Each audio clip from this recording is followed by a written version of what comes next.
Bismillahirrahmanirrahim. Assalamualaikum warahmatullahi ta'ala wabarakatuh. Jadi kami daripada kumpulan As-Saja'ah akan memberikan pembentangan tentang klasifikasi kitab-kitab hadis. Sebelum tu saya perkenalkan dulu ahli kumpulan As-Saja'ah. Yang pertama, saya sendiri Muhammad Afif Haikal bin Kamaluddin, nombor matriks D19312348. Yang kedua, Muhammad Aidil Naim bin Muhammad Syakri, nombor matriks D21312841. Dan yang terakhir sekali, Darwish binti Muhammad Basir, nombor matriks D21312970. Dan pensyarah kami adalah Ustazah Munazahah bagi subjek USL 4063M Ulum Al-Hadis. Bismillahirrahmanirrahim. Assalamualaikum warahmatullahi wabarakatuh. Nama saya Muhammad Aidil Naim bin Muhammad Syakri, selaku Ketua Kumpulan As-Saja'ah. Pada hari ini kami akan membentangkan tentang klasifikasi dalam kitab hadis. Jadi tunggu apa lagi? Stay tune. Bismillahirrahmanirrahim. Assalamualaikum warahmatullahi wabarakatuh. Nama saya Muhammad Aidil Naim bin Muhammad Syakri. Nama matriks saya D20312841.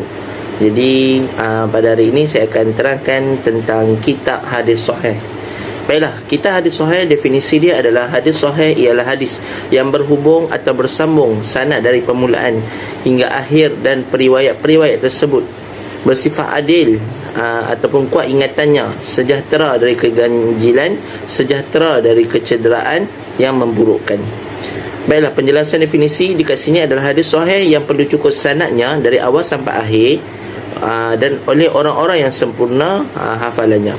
Okey, jadi mari kita tengok pula kepada syarat-syarat hadis sahih, iaitu yang pertama, sanadnya mestilah bersambung, dan yang kedua, perawinya sudah baligh. Okey, dan yang ketiga adalah berakal, dan yang keempat adalah tidak mengenjalkan dosa.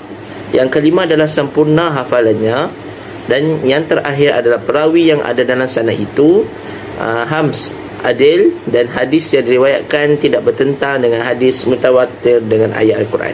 Okey, baiklah, kita teruskan kepada hadis sahih. Hadis sahih terbahagi menjadi dua. Yang pertama adalah sahih li zati, dan yang kedua adalah sahih li ghairi. Baiklah, kita akan tengok satu-satu. Kita akan tengok pada sahih li zati. Okay, maksudnya adalah yakni hadis yang sahih dengan sendirinya tanpa diperkuat dengan keterangan lain. Contohnya, tangan di atas memberi lebih baik dari tangan di bawah menerima. Hadis riwayat Bukhari dan Muslim. Baiklah, yang kedua adalah sahih li ghairihi, yakni hadis yang sahihnya kerana diperkuat dengan keterangan lain. Contohnya, kalau sekiranya tidak terlalu menyusahkan umatku untuk mengerjakannya, maka aku perintahkan mereka bersugi ataupun siwak setiap akan solat. Hadis riwayat Hasan. Dilihat dari sanadnya, semata-mata hadis Hasan li dzatihi, namun kerana dikuatkan oleh riwayat Bukhari, maka jadilah ia sahih li ghairihi. Baiklah, sekarang ni kita akan melihat gambar rajah sanad.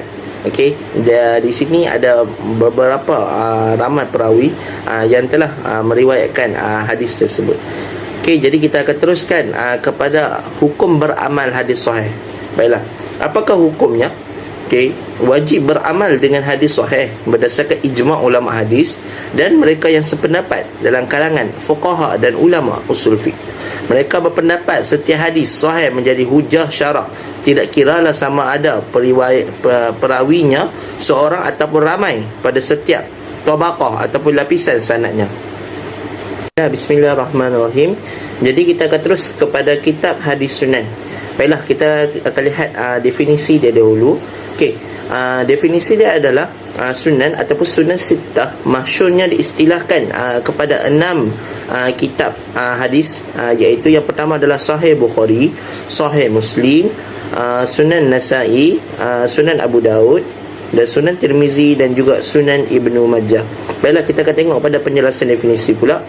Ada pula pendapat yang menyatakan di tempat Sunan Ibnu Majah lebih sesuai dengan Al-Muwatta, ataupun Sunan Darimi kerana darjatnya lebih tinggi berbanding Sunan Ibnu Majah yang mengandungi pelbagai status hadis, termasuklah hadis maudhu'.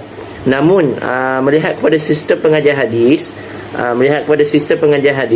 Sunan Ibnu Majah adalah lebih sesuai dimasukkan dalam silibus pengajian kerana mempunyai kelebihan dan kepentingannya sendiri. Baiklah, kita akan teruskan kepada 6 jenis sunan. Baiklah, yang pertama yang wajib kita pelajari dahulu adalah Sunan Tirmizi. Okay, dalam Sunan Tirmizi ni dia menyebutkan tentang ikhtilaf ulama'. Baiklah, kita hadis yang pertama yang perlu yang kita pelajari adalah Sunan Tirmizi. Kenapa? Kerana kita dapat melihat sejauh manakah ikhtilaf yang berlaku di dalam kalangan ulama' dalam sesuatu perkara. Baik, yang kedua, Sunan Abu Daud. Dalam Sunan Abu Daud ni dia menyebutkan dalil masing-masing ulama'. Baiklah, setelah melihat ikhtilaf ulama', perlulah kita mengetahui dalil-dalil yang dijadikan sandaran oleh mereka. Baik, yang ketiga, Sahih Bukhari.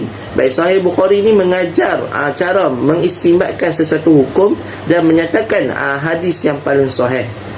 Baik, yang keempat adalah Sahih Muslim. Sahih Muslim iaitu memperbanyakkan hadis sahih. Imam Muslim memperbanyakkan hadis sahih dengan mengulanginya walaupun pada lafaznya sama, tetapi melalui turuk ataupun jalan sanad yang berbeza, seolah-olah ingin menyatakan banyak diriwayatkan oleh perawi-perawi hadis yang lain yang tidak disebutkan Imam Bukhari di dalam kitabnya.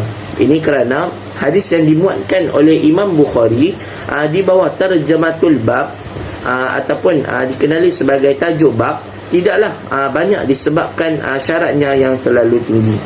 Baik, yang kelima adalah Sunan Ibnu Majah. Sunan Ibnu Majah ni adalah dalam kitabnya adalah sebagai menguji kefahaman dalam bidang hadis. Ini juga merupakan langkah terakhir untuk menjadi alim dalam ilmu hadis, kerana padanya ada pelbagai hadis, termasuklah hadis yang maudhu'. Maka para pelajar dikehendaki menyatakan sendiri status hadis yang terdapat dalam kitab ini. Baik, yang terakhir adalah Sunan Nasa'i. Baik, Sunan Nasa'i ini adalah mengajar supaya meneliti hadis perawi. Imam An-Nasa'i menjelaskan status perawi dari sudut yang sahih dan kecacatan ataupun illal pada matan sesebuah hadis, dan apa-apa sebenarnya yang difahami oleh ahli ilmu berkenaan dengan lafaz sesebuah hadis itu. Baiklah, kita teruskan kepada kitab hadis mustadrak. Baik, definisi dia adalah kata mustadrak, bentuk jamaknya adalah mustadrakat. Secara etimologi adalah susunan dari yang ketinggalan atau menambah yang kurang secara terminologi yang digunakan oleh ulama hadis. Baiklah, penjelasan definisi ini, kitab mustadrak menghimpun hadis-hadis yang telah memenuhi pensyaratan sesebuah kitab tetapi belum dimasukkannya, seakan-akan kitab mustadrak sebagai susulan atau penambahan terhadap kitab lain yang telah memenuhi pensyaratannya. Sebagaimana Mustadrak Imam Al-Hakim telah menghimpun beberapa hadis sahih yang belum disebutkan dalam kitab Al-Bukhari dan juga Muslim, dan menurutnya telah memenuhi pensyaratan keduanya. Baiklah, kita akan teruskan kepada jenis-jenis kitab Mustadrak.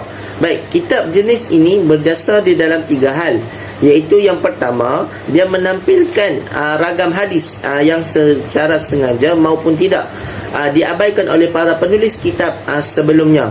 Baik, yang kedua adalah menampakkan adanya penuturan yang berbeza terhadap matan hadis tertentu, dan yang terakhir adalah menunjukkan transmisi hadis tertentu yang secara subjektif dinilai sahih oleh penulis mustadrak. Baiklah, kitab jenis mustadrak yang paling popular sekali, yang banyak walaupun banyak mendapat kritikan daripada pembelajar hadis adalah Al-Mustadrak ala As-Sahih, yang ditulis oleh Abi Abdillah Al-Hakim Al-Naisaburi. Baik, jadi kita akan teruskan kepada saudari Awish. Bismillahirrahmanirrahim. Assalamualaikum warahmatullahi wabarakatuh. Nama saya Darwish binti Obasir dengan nombor matrik saya D20312970. Pada hari ini saya akan membentangkan tentang 3 kitab hadis Iaitu yang pertama, kita hadis jami', kita hadis musnad, dan kita hadis mu'ajam. Yang pertama, saya akan membentangkan tentang kitab hadis jami'. Kitab hadis jami' ini bermaksud menghimpun, mengumpulkan dan mencakup. Ataupun ia boleh diartikan sebagai kitab yang mencakup, menghimpun dan mengumpulkan segala permasalahan. Kitab hadis jami' ini dia memuatkan seluruh bab-bab hadis yang meliputi 8 masalah, iaitu masalah akidah, hukum, perbudakan, adab makan dan minum, tafsir, sejarah dan riwayat hidup. Antaranya sifat-sifat akhlak, berbagai fitnah dan kisah-kisah. Kitab hadis jami' terdapat 4 jenis, iaitu jenis yang pertama Al-Jami' lil Al-Iman Abdul Al-Razak bin Haman Al-Sani, karya Al-Sani yang pada tahun 211 Hijrah.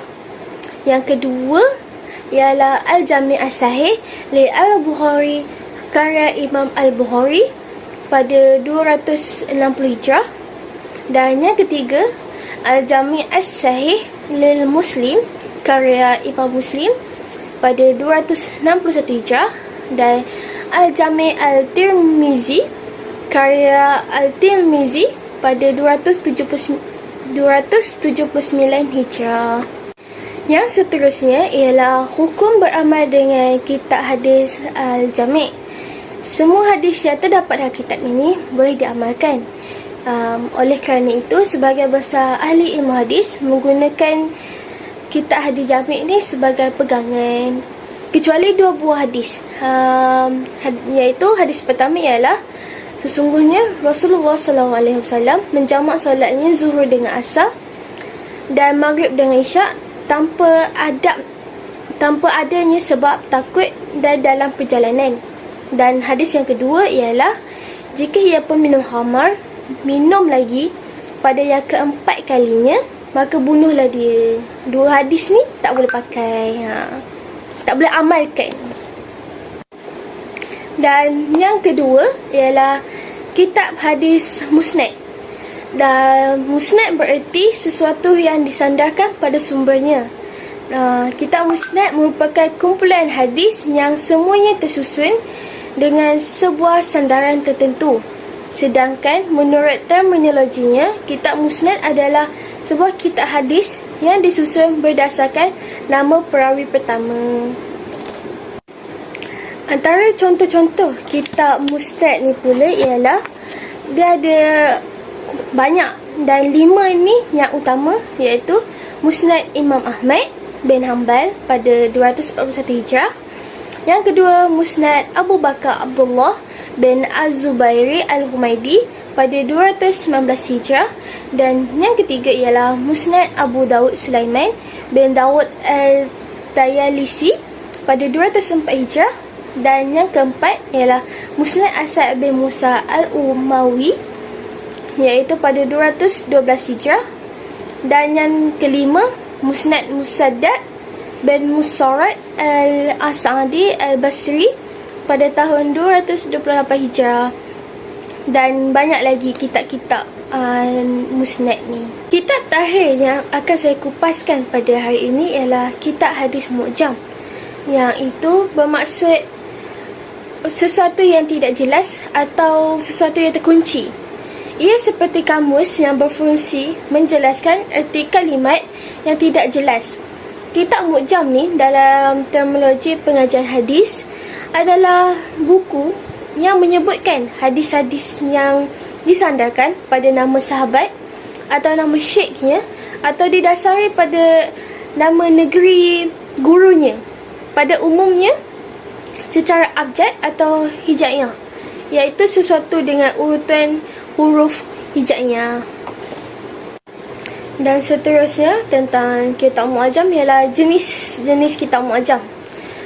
Kitab mu'jam ni ada 3. Yang pertama ialah Al-Mu'jam Al-Kabir, iaitu karya Abu Al-Qasim Sulaiman Ibnu Ahmad At-Tabarani pada 360 Hijrah. Yang kedua ialah Al-Mu'jam Al-Awsat, iaitu karya At-Tabarani. Kitab ini dituliskan secara alfabetis berdasarkan nama-nama guru dari para penutur hadis. Di dalamnya dimuatkan lebih kurang 2,000 nama guru hadis. Bahkan ada yang menghitungnya sampai 3,000 nama. Pendapat lain kata ada 2,000, ada yang kata 3,000. Dan seterusnya Al-Mu'jam As-Sagir. Ia masih kerja At-Tabarani, iaitu kitab ini merupakan ringkasan dari kitab Al-Mu'jam Al-Awsat, di mana sekitar 1,000 nama guru hadis saja yang dimuatkan. Tidak berhenti sampai pada pengurangan pencantuman nama-nama guru. Dalam buku Al-Mu'jam As-Sagir ini, secara umum dari tiap-tiap guru hadis hanya ditulis satu hadis sahaja. Sekian daripada saya, Darwish binti Ambasih, dan akan disambungkan dengan kawan saya, Afif. Muhammad Afif Haikal bin Kamaluddin, nama matrix D193123448. Bismillahirrahmanirrahim. Baik, kita pergi kepada kitab hadis mustakhraj. Maksud dari segi bahasa adalah dikeluarkan, manakala dari segi istilah adalah seseorang yang mengeluarkan hadis-hadis daripada satu kitab yang lain, menggunakan sanad-sanad daripada dia sendiri, lalu sanad-sanad itu bertemu dengan syekh pengarang kitab itu, atau bersambung dengan syekh pengarang kitab itu, atau bertemu dengan rawi yang lebih atas dari syekh tersebut. Okey, penjelasan dia dekat sini. Penyusunan kitab mustakhraj ni adalah berdasarkan penulisan semula ataupun penulisan kembali daripada hadis-hadis yang terdapat daripada kitab yang lain. Okey. Maksud dia macam penulis kitab yang pertama dia cantumkan sanad dia sendiri menggunakan cara mustakhraj. Contohnya macam kitab mustakhraj di atas kitab Sahih Al-Bukhari.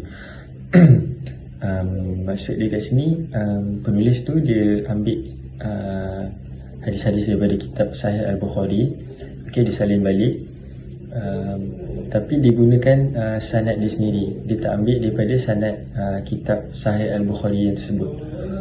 Jadi kitab hadis mustakhraj ni ada 4 jenis. Yang pertama adalah Al-Mustakhraj ala Al-Sahihain.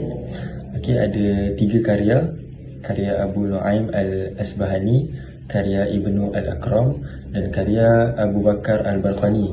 Jenis yang kedua adalah Al-Mustakhraj ala Al-Jami' li Al-Bukhari. 3 karya juga, karya Al-Ismaili, karya Al-Gatrifi, dan karya Ibnu Abi Duh. Yang ketiga adalah Al-Mustakhraj ala Al-Sahih li Muslim. Ada 4 karya Abu Awanah Al-Asfarayaini, karya Al-Hayiri, karya Abu Hamid Al-Harawi, dan Al-Mustakhraj ala Sunan Abi Dawud, karya Qasim Ibnu Asbaq. Dan yang terakhir sekali adalah jenis Al-Mustakhraj ala Kitab Al-Tauhid li Ibnu Khuzaimah.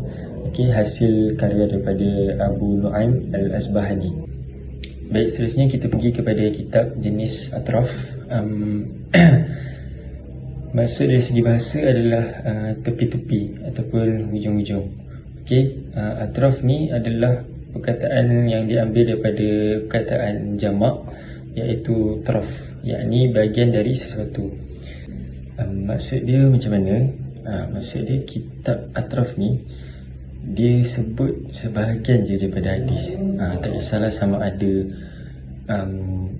permulaan hadis saja, ataupun pertengahan hadis saja, ataupun akhir hadis saja. Cara ni banyak dilakukan terutama oleh Imam Al-Bukhari untuk mengeluarkan sesuatu hukum dari sebuah hadis. Seterusnya kita pergi kepada jenis-jenis kitab bagi hadis atraf.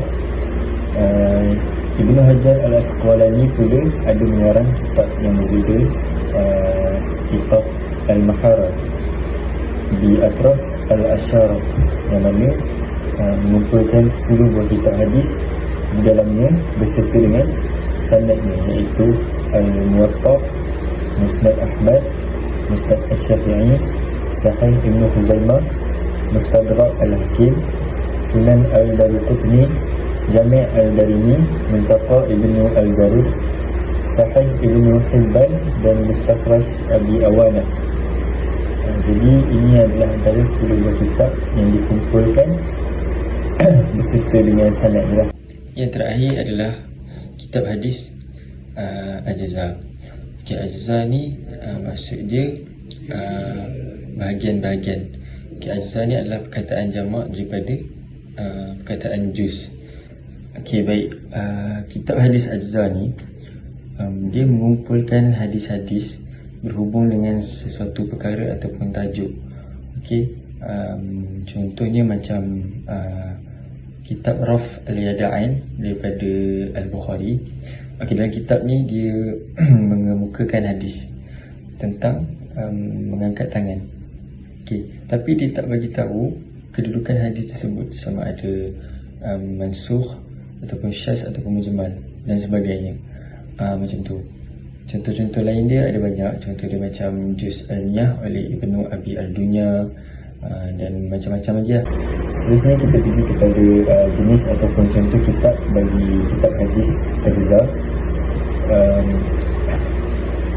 Contoh dia adalah kitab Juz Al-Niyah yang dikarang oleh Ibnu Abi Al-Dunya, Juz Al-Qira'ah Khalf Al-Imam oleh Al-Baihaqi, Juz Fadail Ahli Al-Bait oleh Abu Al-Husain Al-Bazar, Juz Al-Munziri fi man ghufira lah ma taqaddama min zanbi, Juz Asma Al-Mudallisin dan Juz Amal Al-Yawm wa Al-Lail.